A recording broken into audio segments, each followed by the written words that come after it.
That's right, he is. I'll make my usual mess ups. Good evening and welcome to the Cedar Falls Planning and Zoning Commission meeting this Wednesday, March 11th, 2020. And Ms. Howard, could we have the roll, please? Yes, good evening. Atkins, Hartley, Here. Holst, Here. Larson, Leeper, Here. Lynch, Here. Rideau, Here. Saul, Wingert. Here. Thank you. Our first item of business would be the approval of the minutes from the February 26, 2020 meeting. Is there a motion or any corrections? So moved. Been moved- Second. Moved and seconded. All in favor signify by aye. Aye. That carries.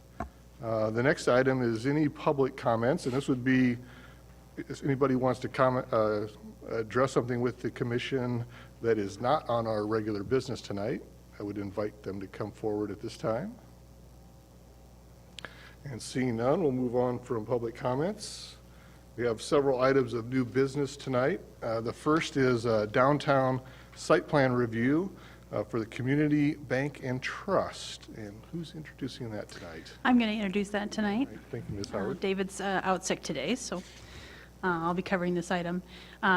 This is a proposed new bank at the corner of Clay and First Street. Here you can see on the location map. The bank is rebuilding a new bank on the same site where their existing bank is. And you can see where the existing bank is, and they're planning the new bank up in the corner. So the existing bank is about 4,800 square feet. It's a single-story structure. The proposed bank is smaller. It's only 2,600 square feet in area. It has a 2-lane drive-through proposed and a covered patio or plaza that's proposed along Clay Street. It is also a single-story structure.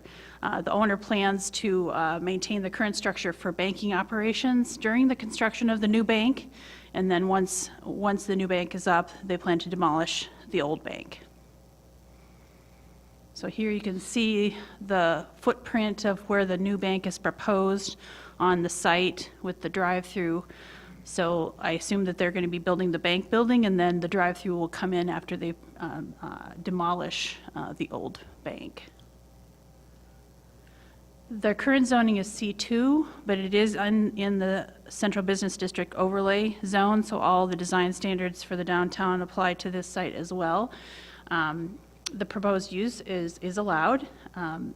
Setbacks, there are no minimum setbacks in this zone or in the CBD overlay, but there is a maximum setback of 10 feet along street frontages.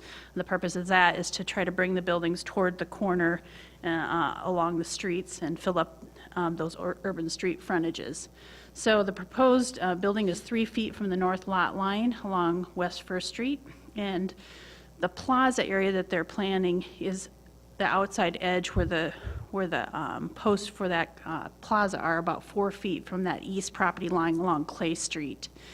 It has a covered canopy over the top of that, but the actual building facade is about 18 feet from that east property line. So technically the facade of the building does exceed the 10-foot setback from that Clay Street property line. The other setbacks are set back further, but they're not street side lot lines. So in the CBD overlay, like I said, the maximum setback is 10 feet.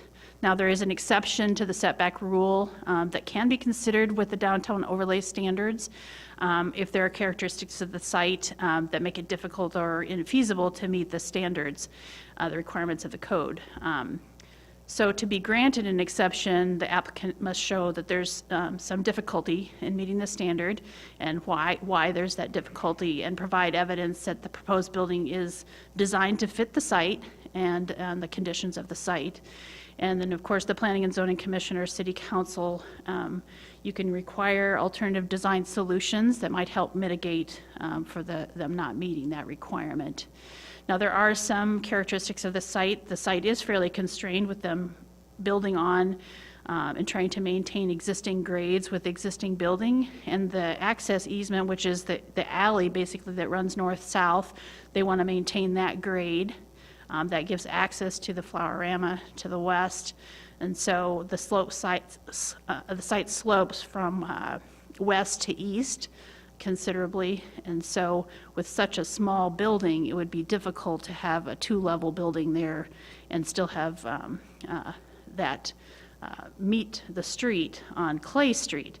So that creates the need for them to basically set the building back and create some sort of plaza space there to help have that entrance on the Clay Street side be accessible, meet that pedestrian-oriented design. So due to those factors, staff recommends approval of this exception to that maximum setback standard.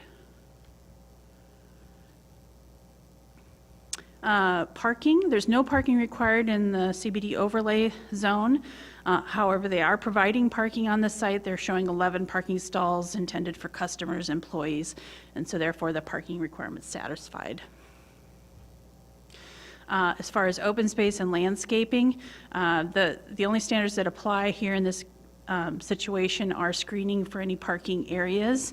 The landscaping plan they've included has a number of screening along both street sides for both those parking areas, boxwood shrubs and blue stem grasses along First Street and Clay Street, and they have additional plantings around the site to beautify the site and enhance it.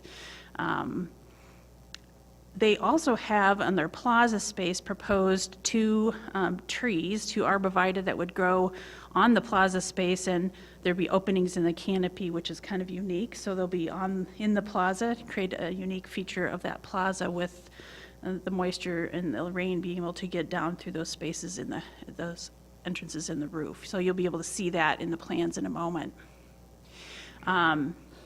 The sidewalks are going to be reconstructed according to the downtown streetscape plan with the new brick pavers and the street trees, the decorative lighting poles and the banners along First Street and Clay Street and south to the driveway. We wanted to note that the area south of the driveway and along the other facade will remain just sidewalk, because the long-term intention is to redevelop with other buildings on the south portion of the site. So rather than put in the streetscape and having to tear it out later, we felt like this was a reasonable compromise for them, improving the streetscape on the north, and then the other portion would be improved at a later date. So staff feels that the landscaping and the streetscape have been satisfied with this plan. In the Central Business District overlay, there are design standards, and they relate to the design of the building itself. The first one relates to the proportion of the building and the relationship of the building to adjacent buildings on the site, talking about windows and doorways, lining up horizontal elements along a street frontage, elements that create visual interest along the facade. Blank walls are discouraged. This particular building is about 15 to 20 feet high. One portion is taller than the other. It's a similar height to the adjacent Flowerama building. Actually, it's a little taller than that for that one-story building. The site constraints include, there's a number of site constraints here. One idea with the downtown vision plan, as you know, the idea is to fully utilize our downtown sites. But there are some constraints on this site, that the existing building, the access easement to the west. So they have tried to pull that building to the corner. And so while greater utilization of this site is desirable, they are reserving that southern portion for further development in the future. And so we find that that's an acceptable design solution that satisfies those code requirements. There's a requirement for the roof shape, pitch, and direction. It's similar to other downtown buildings. It's a flat roof proposed, so that criterion is met. The next one is pattern, and that standard is really about alternating solid surfaces and openings to create a rhythm in the facade. As you know, like in the downtown Main Street, in those traditional storefront buildings, there's alternating solid surfaces and then storefront windows and then solid surfaces. Now this is a more modern building. It has a large glass portion of it, and then a large stone portion. It's limestone banded surfaces. The windows are about 18 feet tall, so taller than a typical storefront windows. And so while it doesn't meet that traditional storefront, this isn't really in the traditional storefront frontage. And this pattern, the pattern of the windows itself create some alternating visual interest in those glass walls. You'll be able to see the steel structure behind that glass curtain wall to create that rhythm. Now, if this building were proposed along Main Street or one of the main retail corridors, I don't think staff would feel that it would fit in or be compatible with this standard. Given the current context, though, staff finds that the proposed design is acceptable. With regard to building composition, here we're really talking about breaking up long building walls and reducing the mass and scale of the building. That's what this standard is intended for. So building walls that are greater than 50 feet in length have to be divided into bays with a minimum 20-foot bay, maximum 40-foot bay. Now, this is a fairly small building, as we've said before. It's only 1 story tall, doesn't really create an imposing structure on the site. The design really presents as 2 separate modules, the stone module and the glass portion of the curtain wall. Now, the numbers technically don't meet the standards on either of those street frontages. They're too short on the Clay Street, or on the First Street frontage. They're a little less than 20 feet. The module that's stone and the module that's glass. And along Clay Street, the glass portion is a little bit over 50 feet, and the stone portion is a little under. So technically, it doesn't meet those standards, but there's a number of elements here that create some visual interest with the rhythm of the structure of the glass and the canopy supports and the roof overhang. They help visually, divide that glass portion into thirds. So we feel like an exception to this particular standard may be warranted in this case. With regard to windows and transparency, the Central Business Overlay District requires clear and transparent glass to maximize views into the building. The other reason that we have this standard in the code is that, as we know, a lot of buildings, they get reused over time. Now, the bank intends to be here for a long time, so there's no reason to think that they won't be, but as we know, a lot of buildings turn over, and if the clear glass standard is intended to provide for all types of uses, not particularly conducive to have colored glass for retail, for example. So the code says that it must be, that colored glass is not allowed. It does say something about low E or tinted glass that reduces transparency is discouraged, but if used, it should have a high light transmittance value. That means that it allows light and you can see through the windows, and a low reflectivity. I think we've all seen the storefront windows that are really reflective and you can't really see in. It presents itself as a wall rather than glass. And of course, tinted glass or colored glass doesn't allow quite the visibility into the interior that we'd hope for. So they're proposing a blue colored glass, and staff has considered this request an exception to the rule here, but we didn't find that there was a reason. There's no practical difficulty with them meeting this standard, unlike some of the other requests that they have for this building. Since it doesn't seem to qualify for an exception to the rule, we don't feel like a variation from the rule should be allowed. Now, it could be that an alternative solution would be to have the upper portion, if it's a branding thing, remain blue glass, and the lower portion could be that clear and transparent glass, which would be about the level of a typical storefront window. Now, I don't know if the bank thinks that's an acceptable solution, but they may want to talk to you about that exception themselves. With regard to the materials and texture, they're using high-quality building materials. The requirement is that at least 50% be brick, stone, or terracotta.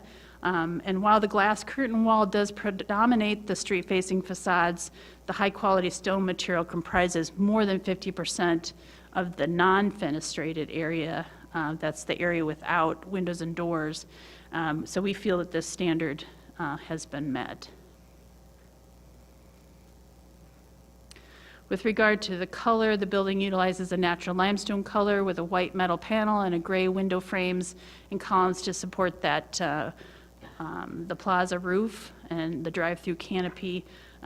These are natural colors that are supported in the downtown overlay standards. There's a standard also for architectural features. This is the idea of kind of looking to surrounding buildings for the context and kind of mirroring or using similar architectural features that create visual interest on the facade. Now, this is really a building in an evolving area along First Street. There's not a lot of context around the building, so it's difficult to say what it would need to emulate here. The design is modern and includes that large glass curtain wall separated with vertical and horizontal mullions. The limestone has quite a bit of relief in it, so that creates some visual interest and shadow lines on that. The patio and the drive-through canopy is supported with these V columns on large limestone bases. Since there's limited context to this location, staff finds that the architectural detailing proposed meets the standard.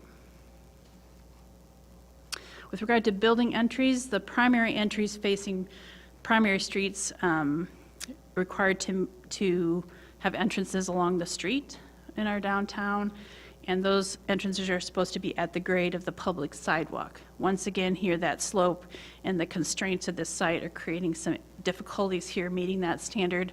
So what they have proposed here is this outdoor plaza for that east side entry along the public sidewalk.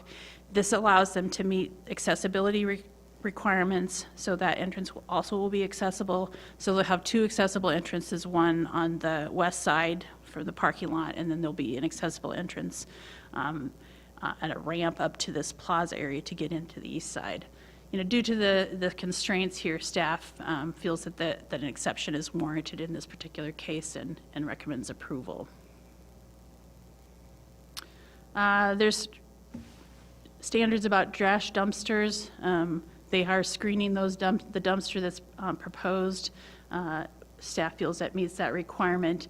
And stormwater management, they have submitted a stormwater report for the site to our engineering division. They are proposing a bioclean water quality intake to collect that stormwater from the site, and so it's water quality improvements before releasing it into the storm sewer along Clay Street. And that intake is located near the southeast corner of the building, and I'm sure that the applicant could answer any questions about the system that they're proposing to use for that. With regard to signage, all signs have to come in, they have to propose those through a sign permit, but in this interim review, we just want to make sure that they generally meet the standard. It looks like they're allowed to have wall signs up to 10% of the wall area. Looks like they're proposing signs that are about 15 square feet or 2% of that wall area. So it appears that the signs that they're proposing here would meet the city standards. With that, the Community Development Department recommends gathering any comments from the public and the Planning and Zoning Commission and continuing the discussion on March 25th. I'd be happy to answer any questions you have. Thanks, Ms. Howard. Any questions for the staff? Yeah, so this is a review tonight, and then it would be taken up at the next meeting again for some action is the intent, right? Just so people are aware of that. I think for the staff, otherwise at this point, I'd ask anybody representing the applicant who would like to address the commission to please come forward and give your name and address. Thank you very much. Bob Seymour, 2710 Country Meadow Lane in Cedar Falls, and also representing Community Bank and Trust tonight on this side of the microphone. So it's a little bit different being here than over here. But so first off, thank you very much. Community Bank Trust is really excited to invest in downtown. We've been there for a while now, and it's time to get rid of the Hardys and put up a state-of-the-art building that's going to really enhance that First Street corridor. It's a significant investment. It's something that we've been wanting to do for years, and now we're finally to that point. And I get to be up here on this side presenting the case for why we want to be here. But it's nice working with these folks, and I enjoyed it. I did want to hit on the colored glass a little bit, the tinted glass. You know, I think Jesse submitted a letter to P&Z that had some of the comments in there on why we want to do it. We believe it's really aesthetically pleasing. It's something that's attractive. And I think Karen mentioned on that First Street corridor, we're not storefronts in that corridor. If we were on Main Street, I would agree 100%, the storefront type look without the glass and some of those other things would be appropriate. But if you look at it from First Street, from Main to Franklin, you have a tire center, you have a bank, you have a flower store, and you have a convenience and gas station. Those aren't your traditional storefronts. And so I think Karen said on the pattern of our building, if it was on Main Street, it wouldn't fit in appropriately. And I agree 100% even with the tinted glass. But it does add some visual appeal. First Street is different than Main Street. And I really think there needs to be a little flexibility because you're not going to have storefronts on those buildings when they either renovate or rebuild. I mean, it's impossible to do that on a tire center or a gas station if they want to rebuild. So I think there needs to be a little flexibility maybe in that First Street corridor and then potentially in the future maybe on 6th Street at the other end where you have the auto repair or something like that.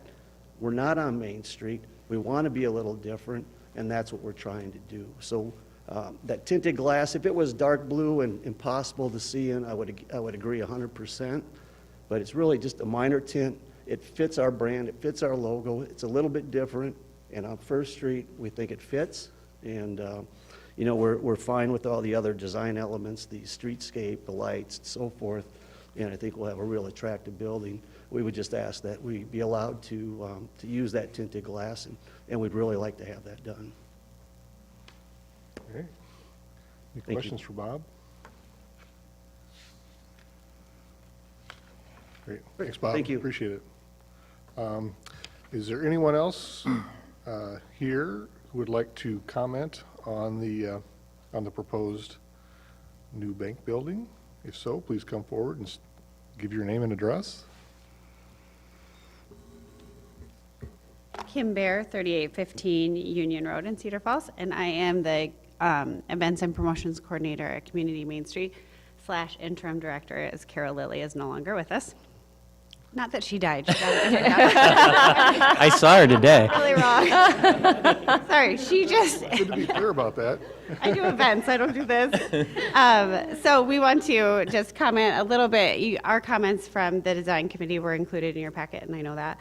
And we want to thank Community Bank and Trust for their continued support of downtown and investment in that. Obviously, our comments are similar to what is in your packet and just taking that context of the downtown core and moving it outward instead of looking at the outward in. But that being said, that's one of the things with new construction, which we obviously love in downtown as well. But the building needs to outlast the tenant, and that's where that blue glass comes into play for the branding aspect of that. So that's all that I wanted to say, and I want to thank all of you and Community Bank and Trust again. Thank you. Thank you. Anyone else who would like to comment on the proposed new bank building? Seeing none, I will bring it back to the commission for any discussion, comments. I have a few comments. I mean, generally, I think the setback, I don't really have an issue with that. It seems appropriate. The way that it addresses the street seems appropriate.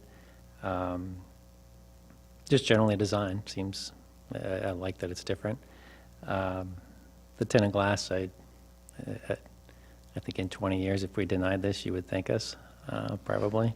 It tends to date buildings, in my opinion. But I guess my challenge more broadly is that we've just adopted the downtown vision plan, and it's about building density, and I see us comparing this to everything that's on the east. And then really the goal is to expand density. And if we look at density here, this is an important site. And we have a 3-story building next to it and a 6-story building across the street.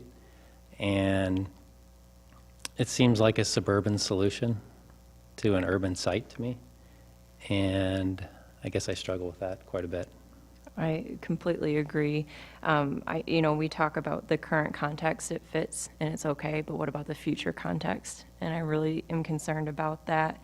I also noticed that with the community Main Street, they mentioned that on the density look of it, and if a wall could be added just to show some density, but I don't know how that goes along with our design guidelines.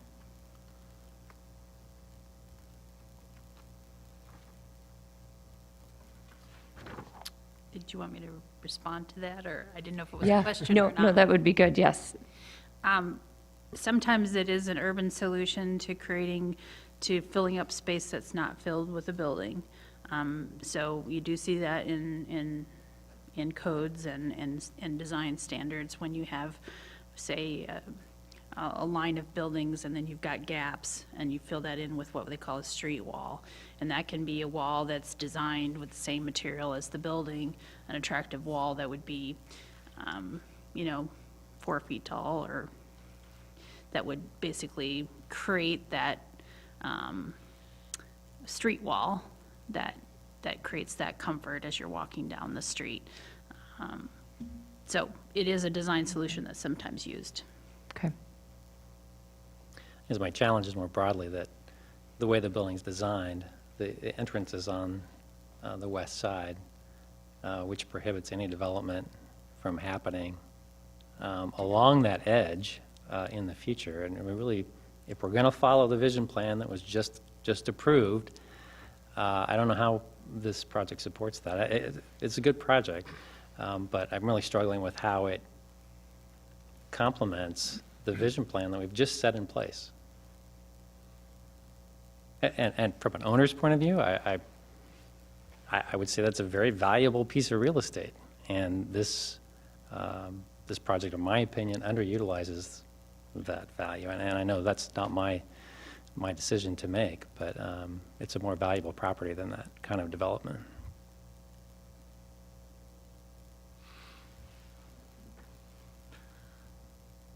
Yeah, I understand that. Also, what's appropriate, obviously, the bank's been there, staying there, really not changing their use.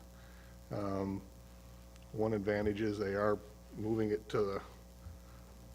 up to the far corner, so it does leave it more available for development in the future. But to your point, having the west side elevation does restrict other potential infill in the future. I don't have a problem. I think all the things the staff has recommended in terms of the design varying from our regulations, I think are appropriate given this location, so I don't have any problem with that. Blue glass, I understand the issues over that. Not sure how I feel about that. But boy, it'd be hard to deny a project just because, they don't have the need for the same kind of density as what we would like to see, in the area. I did think that panoramic picture that you provided really shows us how it's starting not to fit in with the downtown, how it's growing when you have that apartment building next to it. So I'm trying to envision what that's going to look like in that panoramic photo. Yep, right there. And I also want to envision how the future development, if the site was parceled out, how that would look and how it would work on that site. So if that could be provided, just so that we could visualize that, that would be helpful. Yeah, please come forward, Bob. Bob Seymour again. So I think we struggle with that too. You have to understand that the way we have designed the site plan, we're leaving the south half of the site open for potential redevelopment. To build anything to the west with having that alley there and having to keep access to Flowerama, it's virtually impossible to do anything more than maybe 1,000 square feet more than what we have there going west. But the south, the whole point of moving that building up, which we agree with, obviously, is keeping that south half open for development in the future. We don't need 8,000 or 10,000 square feet, and that's unrealistic to try to think that we need to build that large of a building on that site. Our alternative was, let's keep that south back half open. Maybe there'll be something that overlooks Overman Park. And all those houses and buildings that are along 2nd Street right now, our property line that we're proposing on the site plan basically runs parallel with where that parking lot and those property lines are, so that if somebody were to acquire all those properties overlooking Overman Park, the potential's there to include the parcel that we own. And, yeah. So- Yeah, I like the way that it's laid out with that potential. That's definitely a benefit. So, and we struggle too. I mean, we would love to build 10,000 square feet, but we don't need it. Right. And we're not in the leasing business. That's not what we do. And we thought moving it up to that corner would be logical, put the parking on the west, and keep that southern half open for future, because we don't know what's going to happen. Yeah. What's the square footage you're building now compared to what you're I using? think, right? you remember what we are? We It's like 26. Right. thought it was like 6,000 square feet, I think it was. And you got to remember, it was an old Hardee's building. Right, that was, yeah. retrofitted. Yeah, and so, you know, we don't need that much. Banking's changed now. Everything is online and electronic. You don't have that, the need for these big bank buildings anymore. And we're trying to build something nice that's going to be there a long time. We have no intention of going anywhere. And even if the building was sold in the future, the buyer knows what they're buying. If they want to change it and renovate it, they know what they're buying, and, I mean, that's their choice to make if they want to buy it or not. So, just my thoughts. So, thank you. Thank you. Thanks, Bob.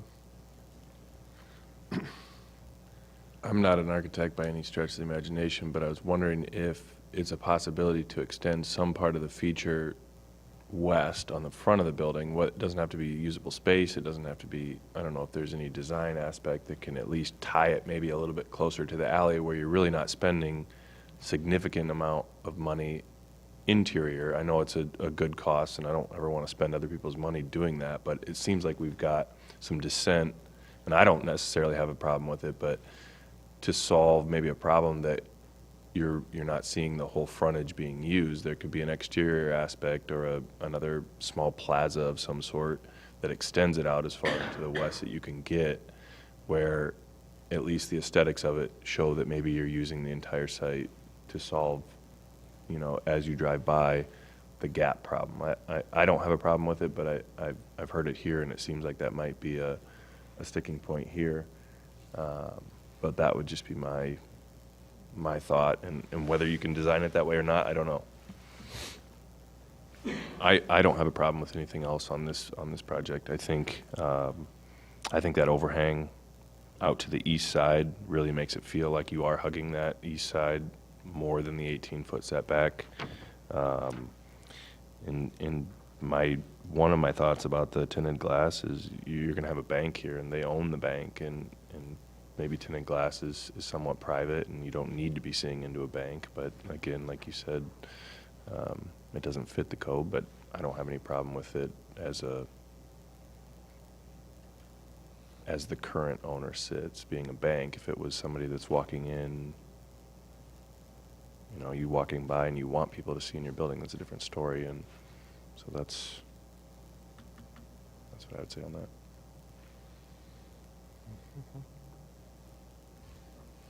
Is there a way we could get just some schematics on the actual panoramic photo? I think that would help visualize. Drop it into the Yeah. panoramic photo. And if there was a way also to, if there was an option, like Brian was talking about, extend like a wall of some sort, just so we could get a visual. Because it looks like if this is gone and it's moved to the left of the photo, that would offer a lot of blank space. And we'll have the architect show that building on that That'd be great. panoramic view. I'll give it some context too. And we do on the north side, we do have a step wall on the north side along First Street right now. I guess we can look at extending that possibly. We don't want to do it too intensely because you'll block the entrance view of what we're trying to accomplish as well. But we'll look and see if we can do something on the northwest corner possibly in doing that. You will have the hedge that's there as well because we're required to screen the parking as well. So you will have like a 3-foot hedge along that north property line as well.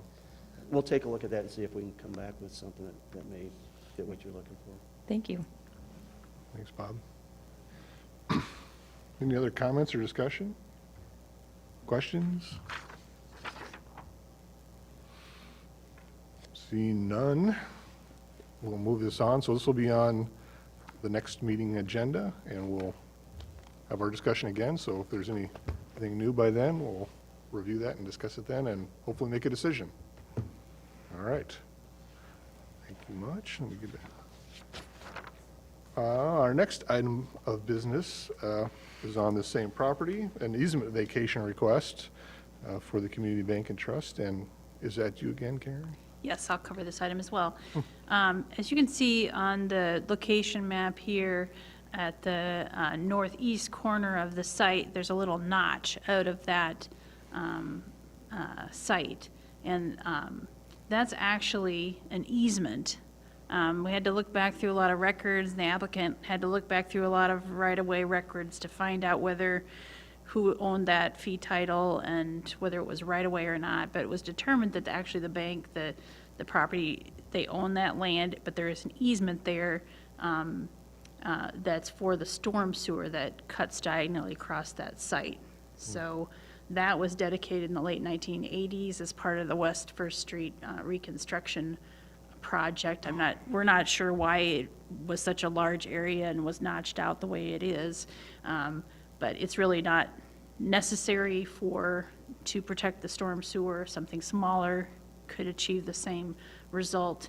So they're proposing they're asking to vacate a portion of that easement, and then what would dedicate a new easement just at the very corner there, about 5 feet from the storm sewer line.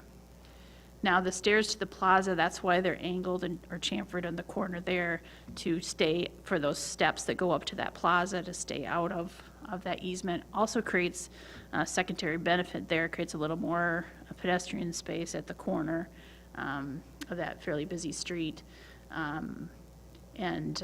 So that will be a benefit to avoiding that corner right at the corner. Now, we do want to note that the canopy will extend over the easement, but it's so far in the air that city staff didn't feel like that would be an issue, even if we had to do something to maintain that storm sewer. But if it were somehow damaged in that process, it would be the owner's responsibility to repair it and replace it. So with that, the Community Development Department recommends gathering any additional comments from the Planning and Zoning Commission and the public relating to this request, and continue that discussion at March 25th. We will be, asking the council to set a public hearing on this pending your recommendation at the next council meeting. That way, these two items meet up at the city council, because there needs to be a public hearing when you're vacating an easement. So I just wanted to let you know that. Okay. Thank you very much, Ms. Howard. So this is, again, a review and discuss item for tonight. And I'd invite the owner, if they'd like to make, or owner's representatives, to make any comments on this. Please come forward. This is an easy one. Name and address. Bob Seymour, 2710 Country Meadow, representing Community Bank and Trust. Now, we appreciate the city working with us on this easement. I think it worked out where we're both in agreement. This will work just fine. Comfortable with that. We cut the stairs back, and, the reality is there's not a whole lot of pedestrian traffic at First in Clay. Right. But we're hoping that we bring people from downtown Maybe you'll get some more now. congregating. We're building that plaza to hopefully have it used. And so The easement's just a technicality we need to clean up, and it's fine setting that date of public hearing. Our goal is just to get them both on council, I think, on April 6th. That's right. Okay, great, thanks, Bob. Anyone else who would like to comment on the easement vacation request? Please come forward. Seeing none, I'll bring it back to the commission, which this seems like pretty straightforward little item, so I wouldn't anticipate. Seems like a good thing to clean up. Yep, makes a lot of sense. There. Anybody have any other thoughts for commission? All right. Hearing none, we'll move this on to next meeting also. All right. Our next item of business is a downtown site plan review for the River Place Plaza amended site plan. And who is introducing that? I will. All right. All right. Got the big boss today to do that. So yes, it's been a while since I've been in front of the commission. So actually, this site plan was reviewed by Bob Seymour back in 2016. You might want to stick around. But yes, we're going to review the River Place Plaza.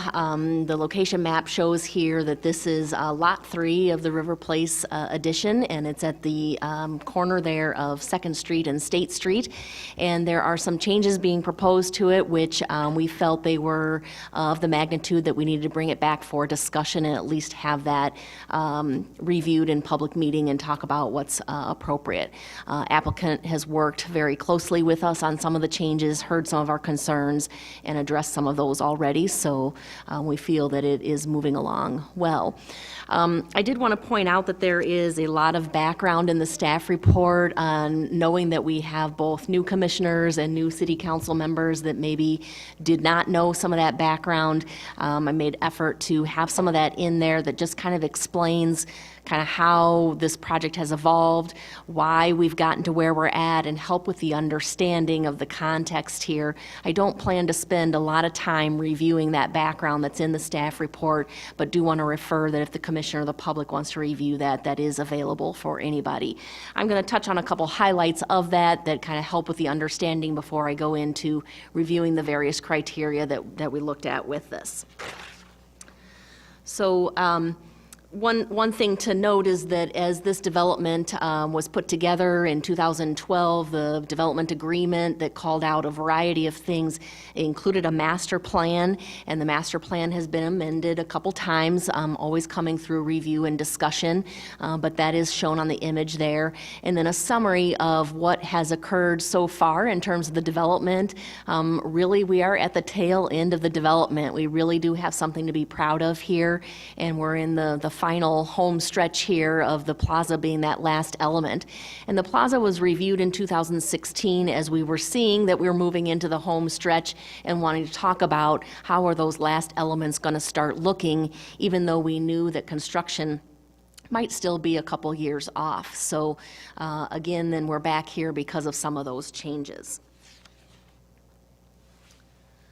So in May of 2018, we also made an amendment to the development agreement related to the area outlined in red here.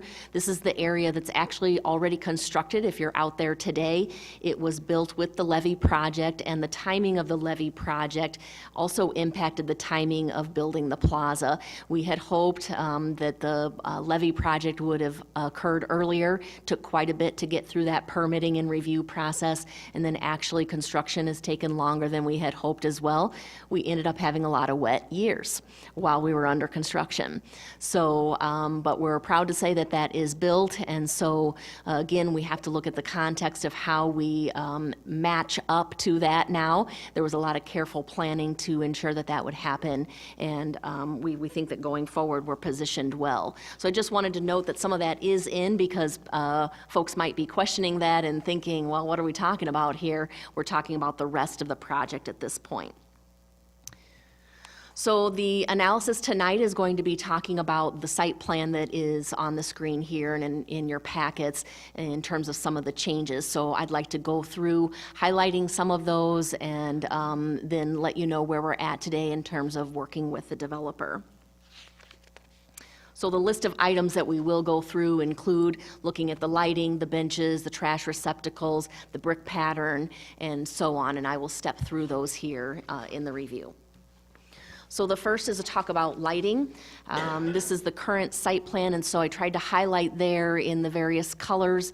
In yellow is what's referred to as that Lumec light. It's the single headlight that matches what we have in the downtown, as the picture shows on the lower right corner there. Then in pink are what are proposed there to change out what used to be some of the Lumec lighting in that area, change it out with bollards that start to match up with lit bollards that are behind some of those buildings and the design that's happening with the River Place private development.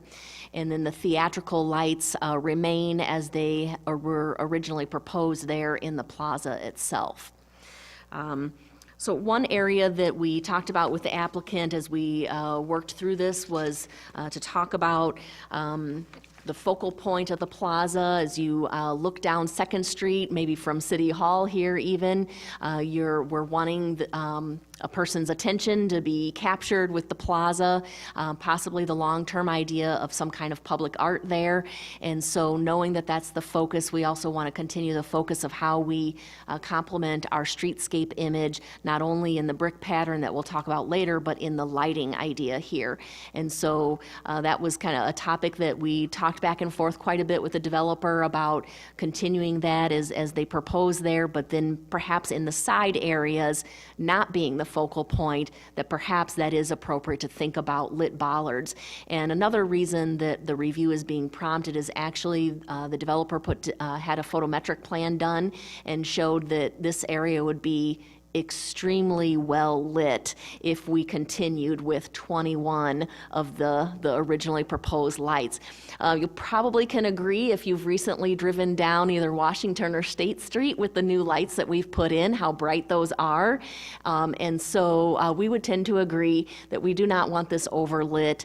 We don't want that to become a nuisance, and so it's probably appropriate to be considering the changes that are in front of you tonight.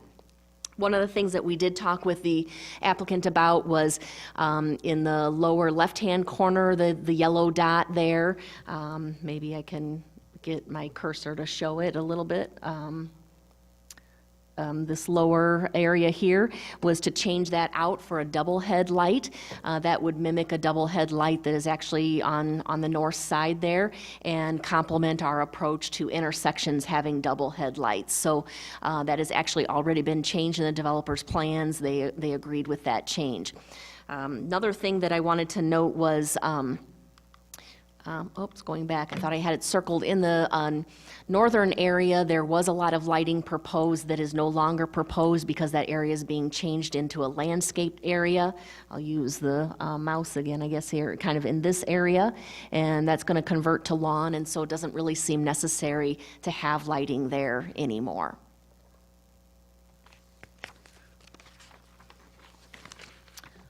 Moving on to benches and trash receptacles. The orange triangles are noting the bench locations. The purple dot notes the table and bench locations. Originally, the 2016 site plan had 13 of the black benches that do match our downtown streetscape. The developer came forward asking, well, could we do some kind of table bench combination in the plaza area? We think that that would be a good approach. Encourages maybe a little bit more activity there and picnicking and that type of thing. And we would tend to agree that that would create some nice ambiance. So we worked with them in finding a solution that does complement the benches. We had talked about other ideas initially proposed and felt that if we tried to mimic some of that, the bench elements with kind of the metal banding strip and being black, that would be a nice way to still tie into our streetscape elements. So the developers worked with us that way. One thing that we've talked about is the location of some of the benches along the top area. I showed here with this red arrow, we've talked about moving one of those benches to the north side to maybe offer a little bit better balance in the benches, and then with that, moving a trash receptacle as well. And so the locations of the trash receptacles are shown with the green dot. They would match the trash receptacles that we have in the downtown area, and so then moving one of those on the north side as well to complement the bench. Moving on to bike racks, there is no change proposed in the location or quantity of bike racks. We are suggesting a change in the type that is used. With our streetscape project that we're going to be kicking off construction here in April, we found that we are not able to find what's referred to as the pie bike rack that we see along the parkade. So we are moving to the U-shaped style, which is that middle picture. And so the developers agreed, and we hope that the commission will also agree, that these locations for bike racks should use that U-shaped bike rack to continue complementing the downtown streetscape. So continuing through the review criteria, the brick pattern is proposed to change. This brick pattern would match what we are currently planning to implement along the parkade as well as along our side streets, and actually has already started to be implemented in front of the building we refer to as MU2. The area in front of the plaza, I would just like to note, like you see the stairs there at the edge of the plaza. The area in front that has the brick pattern shown is public sidewalk. And so that still is subject to going through an agreement that City Council would need to approve, much like we did with the MU2 building, where the increase in cost from concrete to brick pavers was something that the council considered reimbursing the developer for, and we also talked about whether the city or the developer should do it. So we'd still need to work out the mechanics of that particular area. I just wanted to note that part. But within the plaza itself, the proposal is to use brick pavers around the edge and move to a synthetic turf grass in the middle. And that is a change from the 2016 site plan where clay pavers were proposed that would match what we have in place along the parkade, and we've since changed that. The proposal for the synthetic turf comes from the developer exploring a lot of different ways that other communities have approached this, feedback that they've received from others about how to create an ambiance in an area maybe where people might be willing to put down a blanket and picnic, and they might be more willing to do that on a grass type of surface versus a hard surface that might get quite hot in the summer. So that's the reason for that proposal, and we'd like some consideration and discussion about that proposal and to hear the commission's thoughts about that. Landscaping beds, there really hasn't been too much change in terms of the landscaping from that 2016 site plan. There's a little bit to finish related to the MU2 building. I think I highlighted those areas which would be planned to be done here in the spring as soon as weather permits. What the developer is proposing is, because we're changing that area on the north side to a lawn area, then the orange line that's showing up along the north side there would be changed to some landscaping as well, just to kind of discourage a lot of pedestrian use in that area and really keep that focus to the plaza itself and the walking areas that are provided versus going along the grass and getting along the top edge. That wall is installed right now, so you can see it's rather tall there, so it kind of discourages using that area and trying to avoid some safety issues as well. Restrooms. Those were shown in the 2016 site plan, as I have on the screen here. In the initial proposals, the developer was saying that perhaps this element needed to come out. This is an area that has concerned us. If we're encouraging a lot of use of the plaza, understand that there's going to be a lot of different sized events. They're not all going to be huge attendance. There are going to be some smaller, some larger, but we do think that that's an element that would be a great service for that area. And we've talked extensively with the developer about that. And so in the staff report, you see that they have agreed at this point that that would be kind of a second phase of the plaza project, so not initially installed this year, but still committing to completing that part of it within the terms of the development agreement that we have in place, which call for all plaza elements to be done by July of 2021.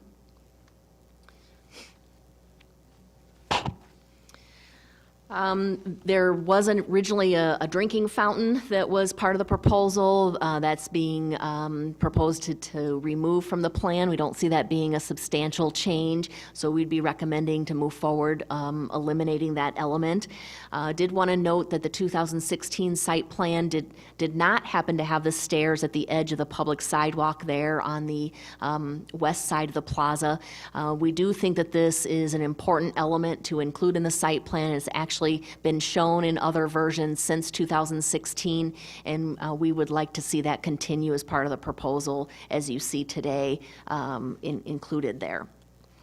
I thought that it would also be wise to mention that along the curb there of 2nd and State, we may have people noting that there's a little bit of drainage complications there over the winter, and that would be addressed with this project. We're talking about some intakes and making sure that that area will drain. There are some signs proposed. You can see the purple rectangle on the south edge of the plaza would be a proposed location for a sign that would advertise the events that would be happening at the plaza. And also along the wall on the north side, they're exploring and interested in the opportunity of having sponsorship type of signs.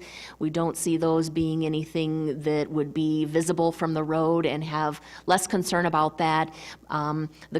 The sign that would be closer to the public right-of-way there, we would like to review that in a permit application to see all of the details of that, ensure that that is compatible with the downtown district, and just continue to reiterate that no off-site signage can occur there. So advertising sponsors of events would have to be done with the screen advertising the event. It could not be a separate screen, for example, so we'll have to be very careful about that. Electronic signage offers a lot of flexibility, but it needs to continue to meet our code.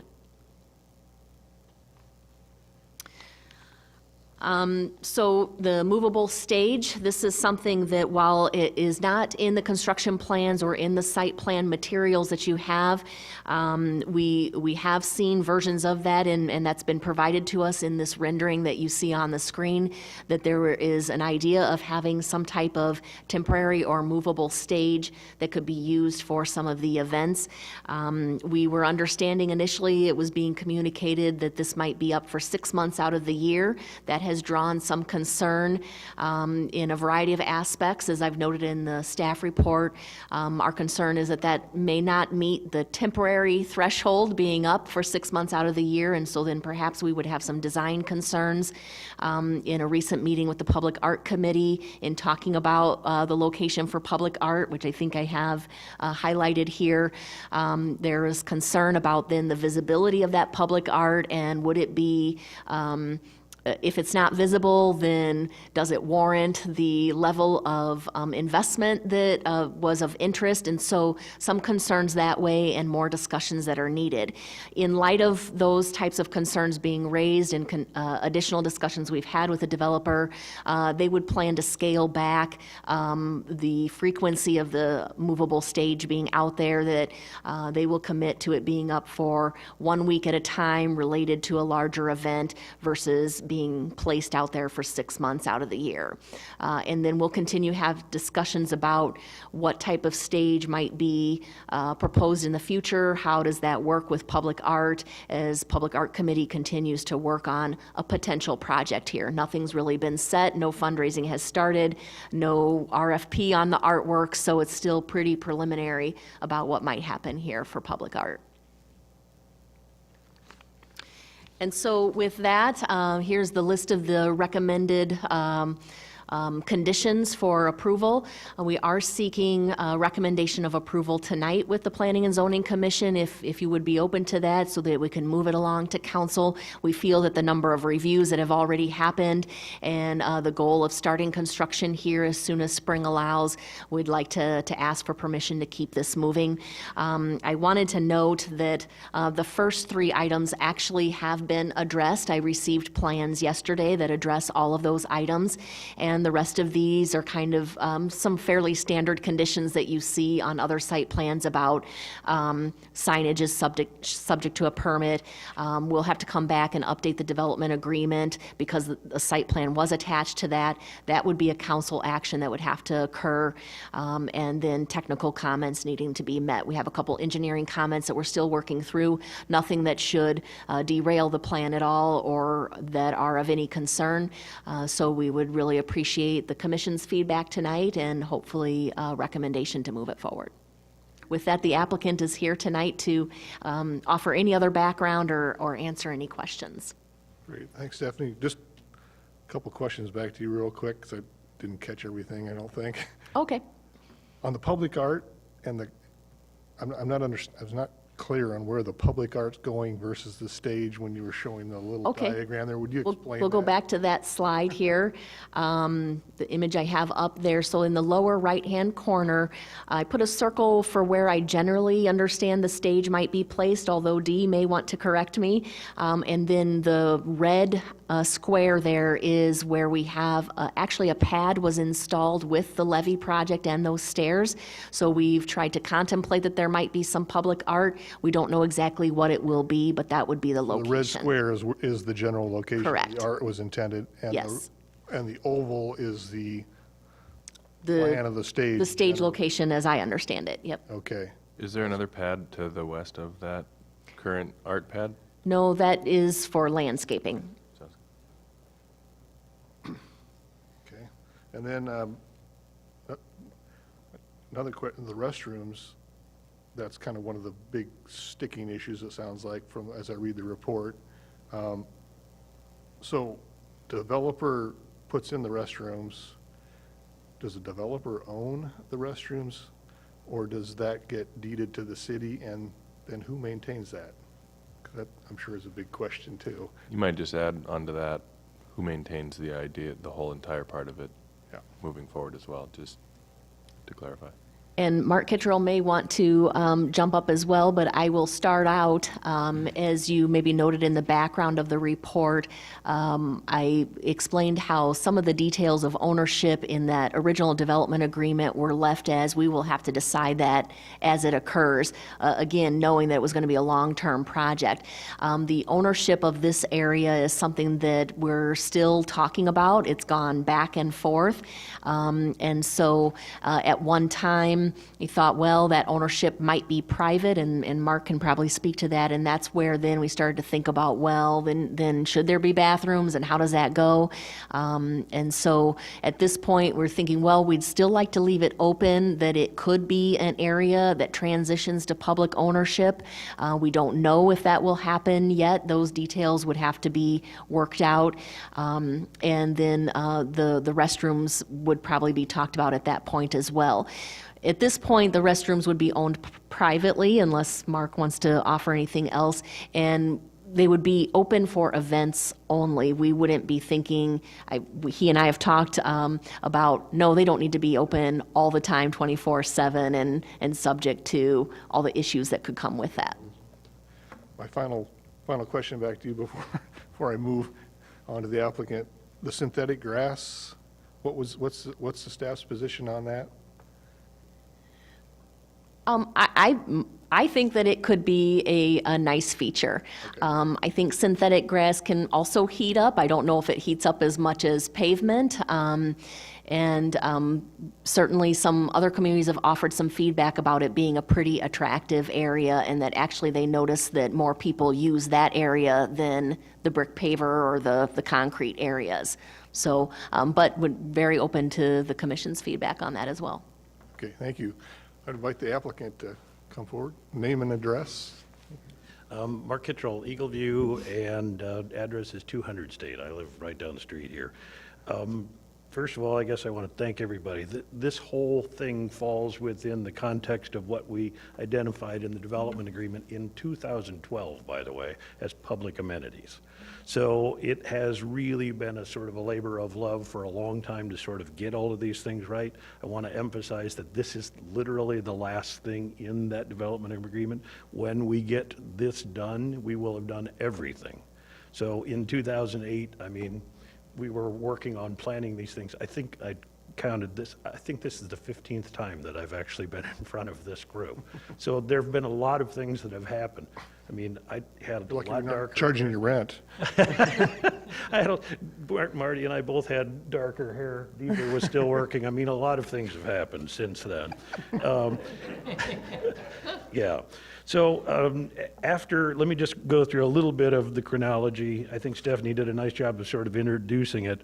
I should also say Seymour wasn't sitting back there, too. That was another thing that was changed.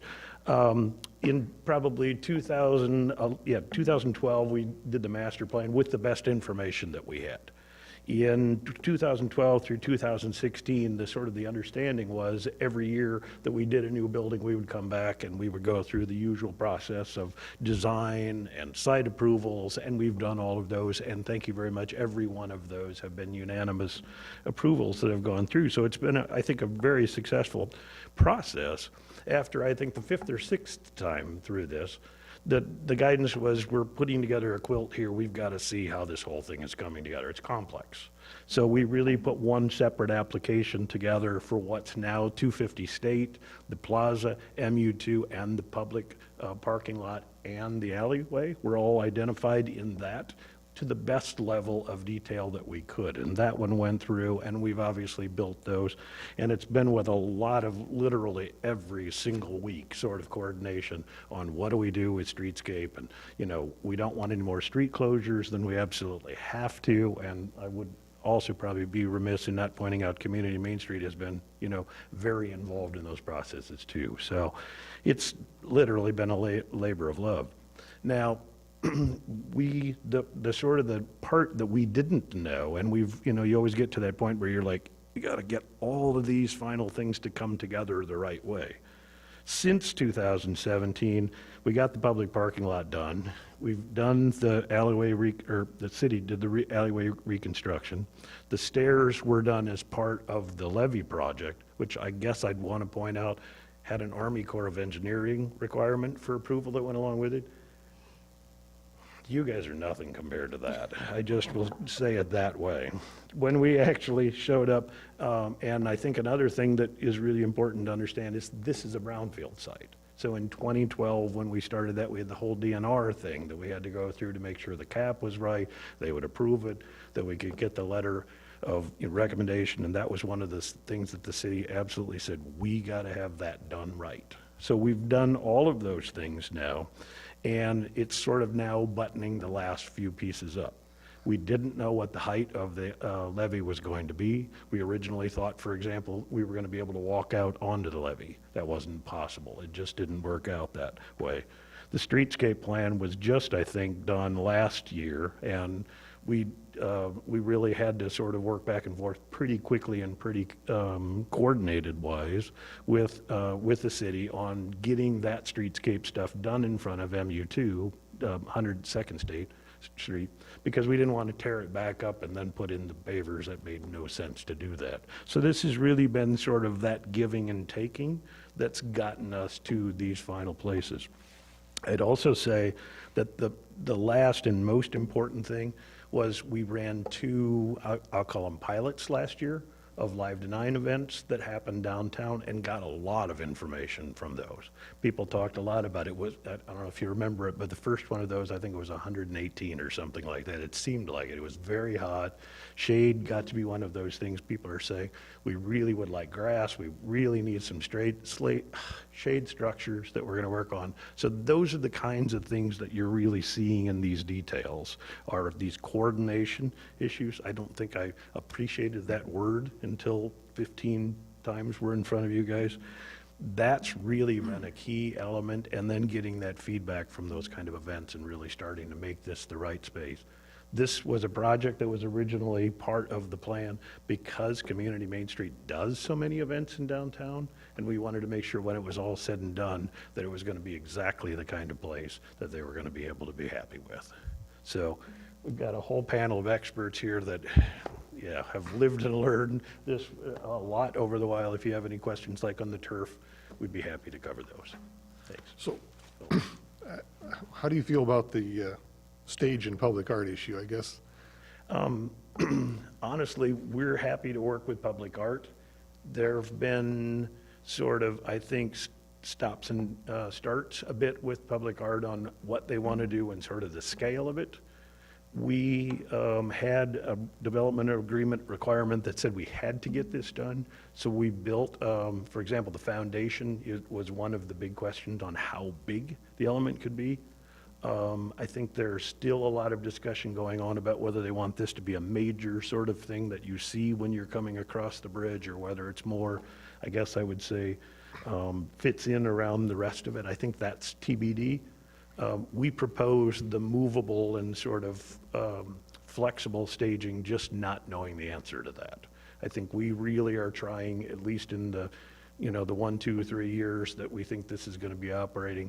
I'm a musician, a lot of us, working on those hot days, it's bad on instruments, it's really, you're looking west actually into there. And we feel like we have to have some sort of, even if it's temporary, shade for those folks. So I'm just, as I'm looking at, the thought to me is like, I like having the stage there. Yep. I think that's pretty cool. Makes a ton of sense. I could see it being up all the time personally, but that's just me. Public art, I don't want to discourage that. At the same time, that seems like they're too close. Yep. But I'm just wondering, I mean, what's the implications if the public art were to move to farther to the east, towards the levee?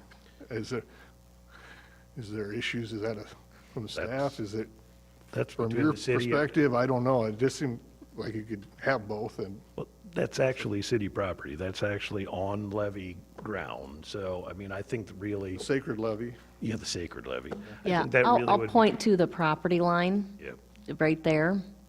And so that's where, and we're really getting into the levee right away. So if we were to move that, we'll need to go through permitting again, and The Army Corps. Army Corps. we're reluctant to do that. I mean, it just, I don't know. It's a good Sorry. idea. Is there more Sorry to detailed, are we privy to that? Do we need to see that as planning and zoning as far as what that stage looks like? Or if it's temporary, does it even matter? Well, I think at this point, it is temporary, being the commitment that we have at this point of it being up for a week at a time related to a specific event versus 6 months eliminates our concern about that. When it's up longer, if for 6 months, then we start to say, maybe there's some design things we need to be looking at. Brian, just to address that, I mean, we anticipate just a 4x8 sort of temporary aluminum staging. Okay. Would be outdoor grade sort of material, and trusses that we would either rent or buy for the short term. But I mean, it would be aluminum trussing and something similar to that. Perfect. Just typical temporary. Yeah, absolutely love the synthetic turf idea. Any addressing of what the drainage looks like under that? Is there sub-base material, that kind of thing? Your name and address, please. Mark Kuiper with Ritland Kuiper Landscape Architects, live out of town, but, so the turf system is actually built with a drainage gravel layer and a sub-drainage system that would drain to that inlet in the middle, and so it just collects and funnels that runoff to the. I love it. It's great. Is there a lifespan to the turf? Yeah, so the turf itself has a limited lifetime warranty. The only problems that would be if there was really active vandalism on it or something of that nature, but it's sort of like carpet in that way. You can replace it and not really have to do anything with the subsurface materials at all. It would just be resurfacing basically.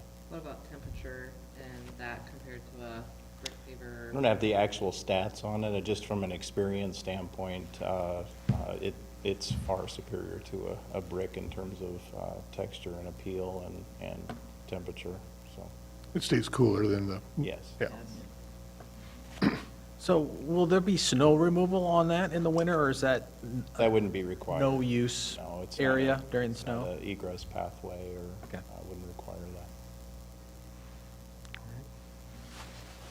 Thanks, Mark. I was just going to add, my name's Deanna Nelson. Thank you. And 3127 Alameda Street, Cedar Falls. With the turf, we have, like Mark said, with the live to nines that we have had, that is the only feedback that we got back, is that they really loved having it in a place where the kids could play on turf, or there was more stuff for the kids to do, and with the heat.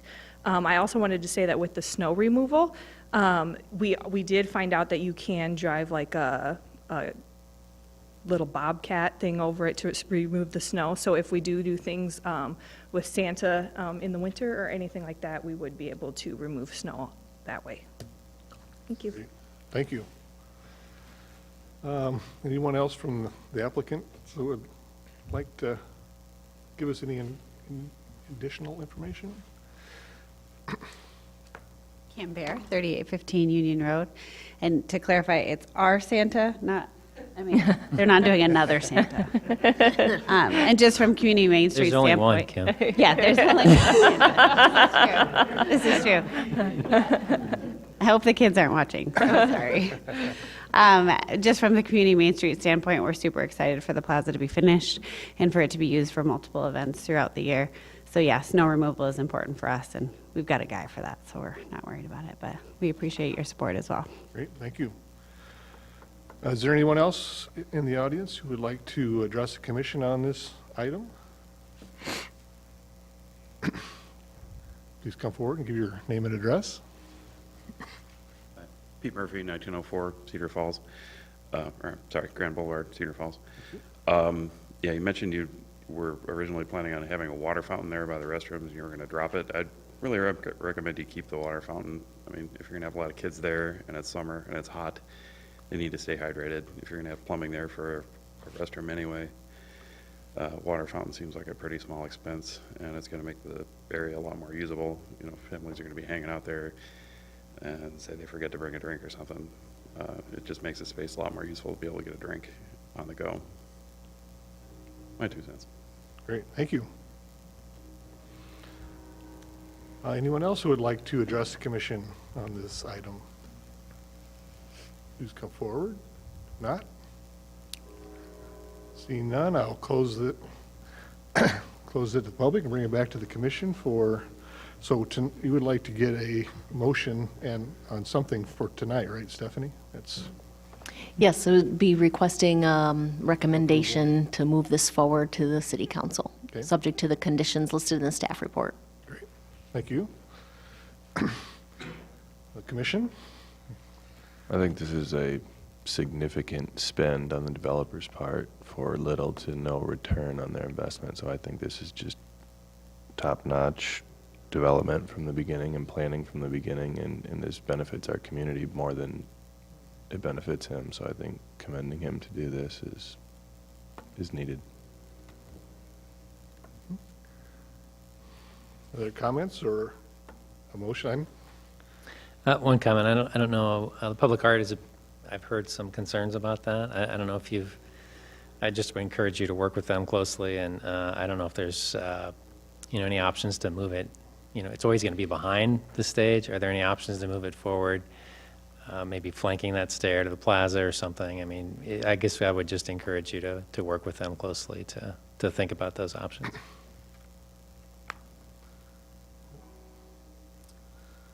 Yeah, and the synthetic grass, I think, is a neat idea. If it doesn't work out, you'll just put some pavers there later on, so I don't think it's a big deal. Yeah, I motion to approve. Have a motion, is there a second? I'd second. Is there further discussion?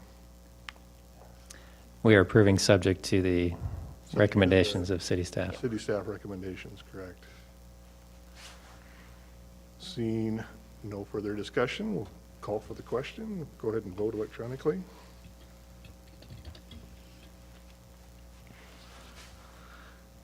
And the votes are in. We have all ayes, so that does pass. And move that along. We'll move that forward to the next city council meeting, which is next Monday. Great. Thank you, Stephanie. And thank you for all your hard work, everybody. We much appreciated. It's going to be a great public amenity. All right. Our next item of business is the industrial park expansion, a land use map amendment for a low-density residential, industrial, and public utilities. I'm guessing that's why special return of Shane today. Is that correct? That is correct. All right, we'll let you introduce. Thank you. What we have on here, there's actually two items. The first one is a land use map amendment, and then the second item will actually be the introduction of the rezoning of this property. The city of Cedar Falls purchased approximately 200 acres of farm ground about a year ago, just west of the city limits, west of the industrial park there for the continued expansion of our industrial park.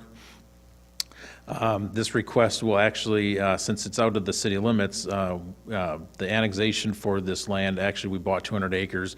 We're annexing about 244 acres. You can see on the map here, it doesn't show parcel lines, but there's a cluster of 6 residential homes right along Viking Road adjacent to the city limit line, the current city limit line.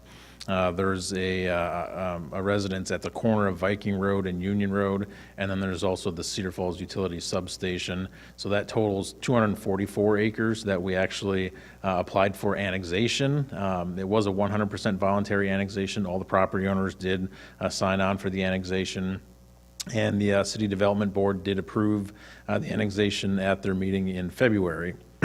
That's going through the final stages right now. We anticipate that to get filed with the county here by next week, which would make then the annexation final. So then we wanted to start the process of designating this on our future land use map and then also start taking steps to rezone it. So when we look at rezoning requests, we look at one of the main things is looking at the comprehensive plan and future land use map.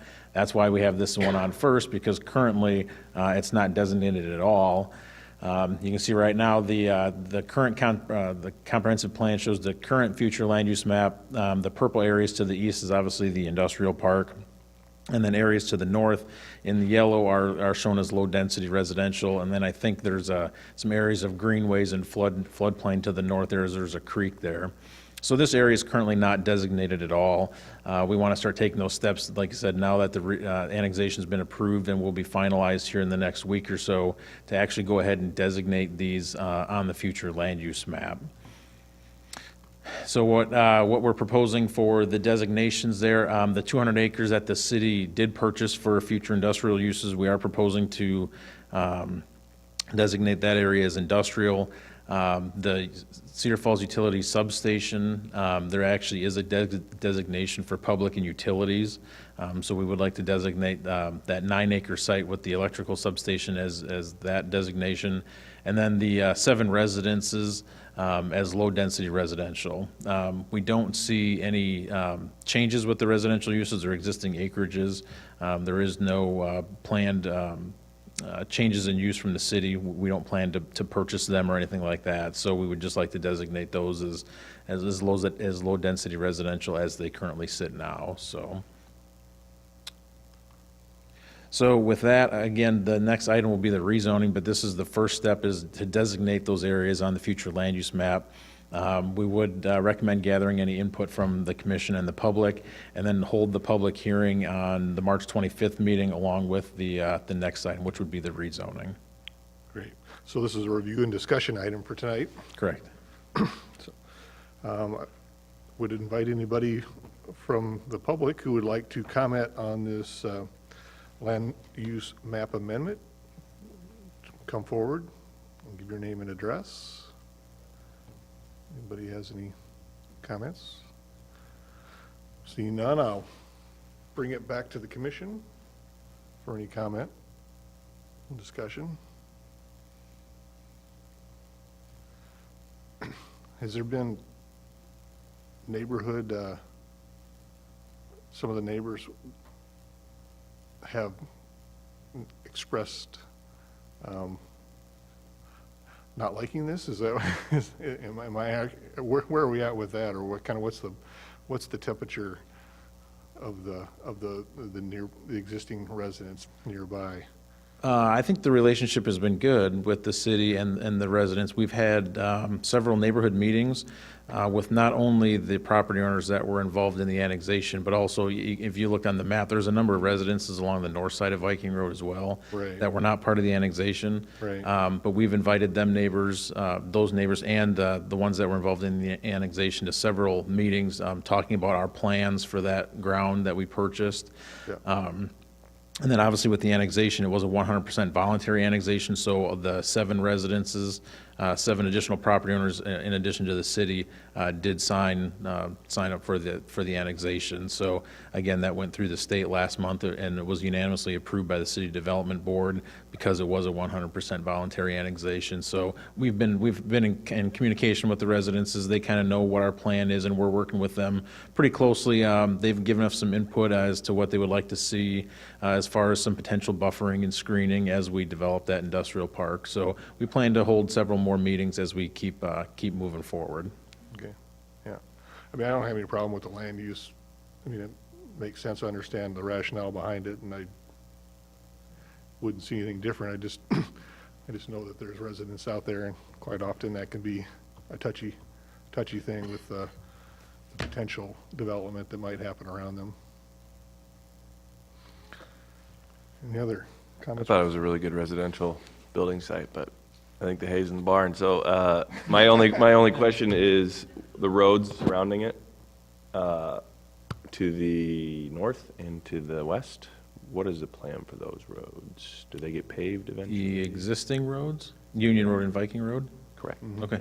I was going to get into that on the next item, the rezoning item. But yes, the Viking Road currently from just east of the city limit line to Union Road is a current kind of rural section road with a ditch. It is in our CIP to upgrade that to an urban street section with curb and gutter and sidewalk. And I think we might even be looking at a trail on the south side. I think that's in our CIP for 2022, 2023. Union Road, south of Viking Road, is currently a gravel road.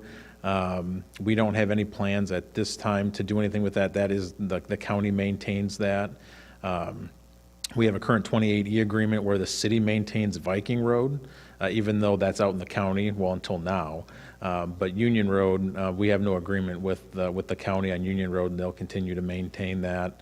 I mean, I guess if we see the need for it as development occurs, we would look at potentially working with the county on what we could do with Union Road, but not at this time. So this property line goes up to the east side of Union, does not include Union Road? That's still outside of the annexation? The annexation goes to the center line of the road. Okay. So, yeah, so the center line of Viking Road and then the center line of Union Road. Okay. Just curious.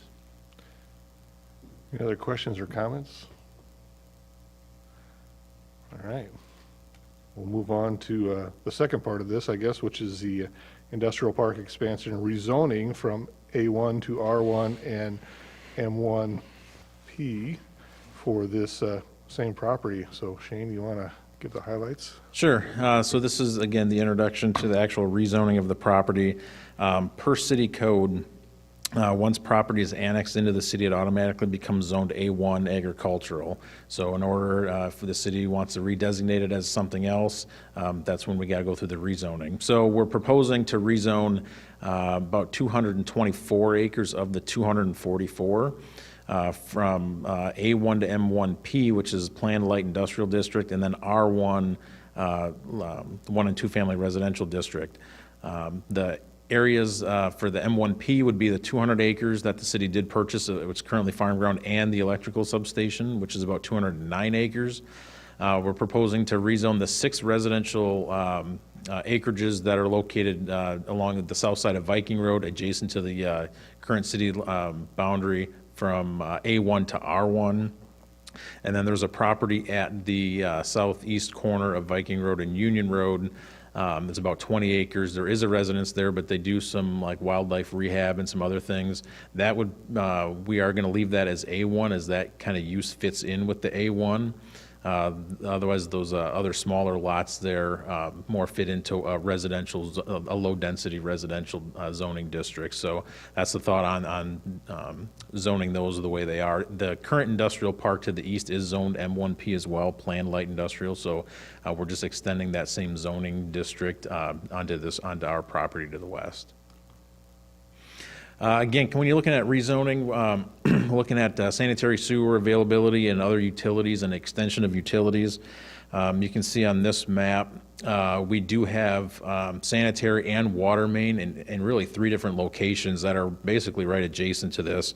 There's a sanitary sewer line and a water main in Viking Road, which is just west of Production Drive. That's that top arrow. We are proposing to extend that west, which would then could be able to serve those 6 residences along the south side of Viking Road.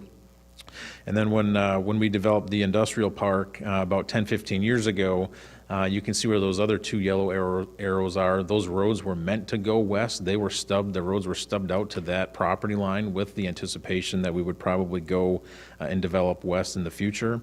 Those are stubbed with sanitary sewer and water, so we basically can get services there from those 3 different directions.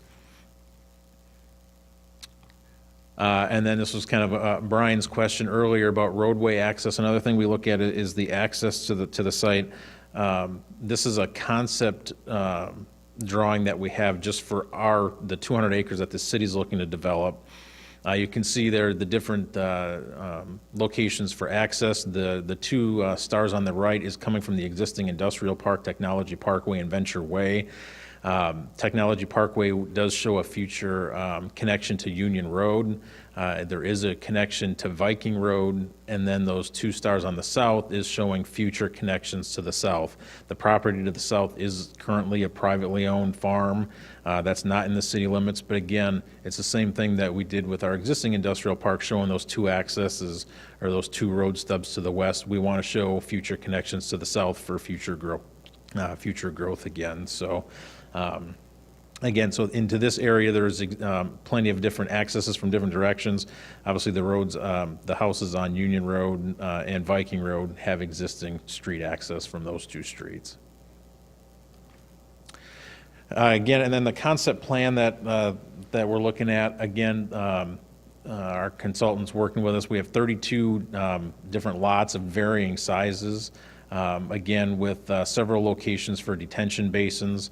The detention basin along the north side there was kind of put there for 2 reasons. One, it is the lowest spot of our property, so it makes sense that it would be where we would have a detention basin. But 2, that was also put there from input from the neighbors along Viking Road, that they would like to have that as a buffer area, so they don't have industrial lots backing right up to Viking Road. So that pond is quite oversized for what we probably needed, but we kind of made it that way so it would kind of cover the entire Viking Road frontage. Also showing some landscaping, maybe some berming along there, and then I think the thought was to maybe put in like a walking trail around there. That was something, again, that we worked closely with the neighbors on. They thought it would be nice to have areas where they could potentially walk. So that was something that we're showing on the plan as well. So. And again, no other changes for those existing uses, the 6 houses there. So again, with the rezoning request, we're just looking to gather any input from the P&Z Commission and the public, and then we would look to set the date of hearing and hold the public hearing on March 25th at the next meeting. Thanks, Shane. So this is a review and discussion item also. Mm-hmm. Is there anyone in the audience who would like to address the commission on this item? Seeing none, I'll close it to the public, bring it to the commission for discussion, review.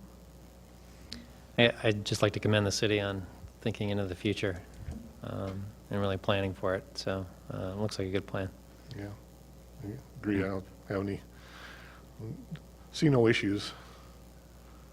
I know it's not a site plan night, but are those basins wet or are they dry? We've been talking with the consultant. I think we can make the one along Viking Road would be wet. Be great. And then I think we've even been discussing the one next to the substation as also being a potential wet as well. One along Viking, if that can be filled with water, would be really good for Yeah. those residents across the street, Yep. I think. Right, it'd be a nice amenity, definitely. Especially if you're going to have a trail over there, you might draw Yeah. walking traffic out there and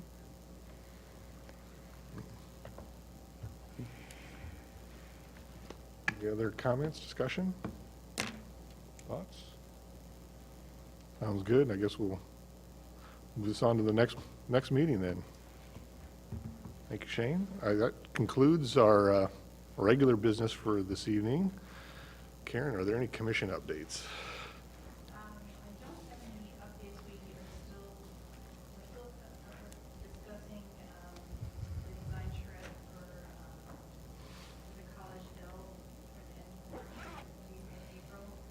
Just stay tuned on that. If there's any changes, the latest with the coronavirus and some of the events surrounding that. So stay tuned on that. Great, great. Thank you very much. Seeing no other regular business, I'd entertain a motion to adjourn. so moved. Second? All in favor signify by aye. Aye. We are adjourned. Thank you very much.